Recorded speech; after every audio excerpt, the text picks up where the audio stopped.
नमस्कार मंडळी, प्रियांकाज किचन या माझ्या यूट्यूब चॅनलमध्ये तुमच्या सगळ्यांचं स्वागत आहे। आज आपण बनवणार आहोत इडली। त्यासाठी मी 2 ग्लास तांदूळ स्वच्छ धुवून घेतले, ते 7 ते 8 घंटे भिजत ठेवले। त्यानंतर मी उडीदाची डाळ घेतली, तेही मी 7 ते 8 घंटे भिजत ठेवली।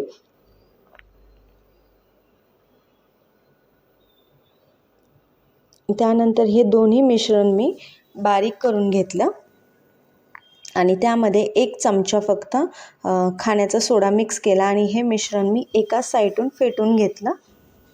एका साईडून फेटल्यामुळं हे मिश्रण चांगलं फुगून येतं आणि आपली इडली सॉफ्ट होते। त्यानंतर मी ह्याला पूर्ण रात्रभर झाकून ठेवलं।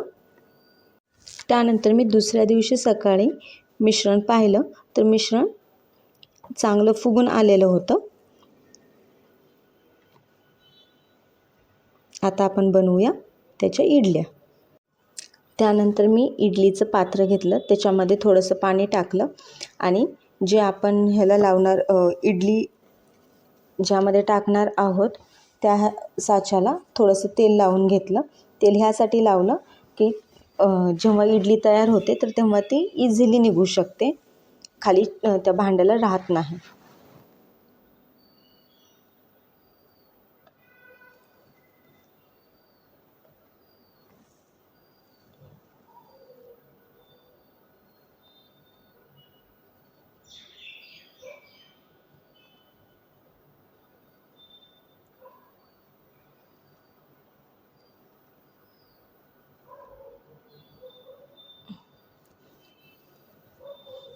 आता हे मी 15 ते 20 मिनिटासाठी गॅसवर गरम करण्यासाठी ठेवलं। 15-20 मिनिटानंतर चेक केलं तर आपली इडली तयार झालेली होती। हे बघा, तुम्ही बघू शकता इडली तयार झालेली आहे। आता आपण इडलीला काढून घेतलं। त्यानंतर 1 चमचा घेतला आणि चमच्याच्या पाठीमागच्या साह्याने इडली काढून घेतली। आपण तेल लावलेलं भांड्याला, त्यामुळे ना इडली इझिली निघतात, त्याला काहीही चिटकत नाही आहे, बघताय तुम्ही। आणि आपली इडली अशा प्रकारे तयार झाली, एकदम सॉफ्ट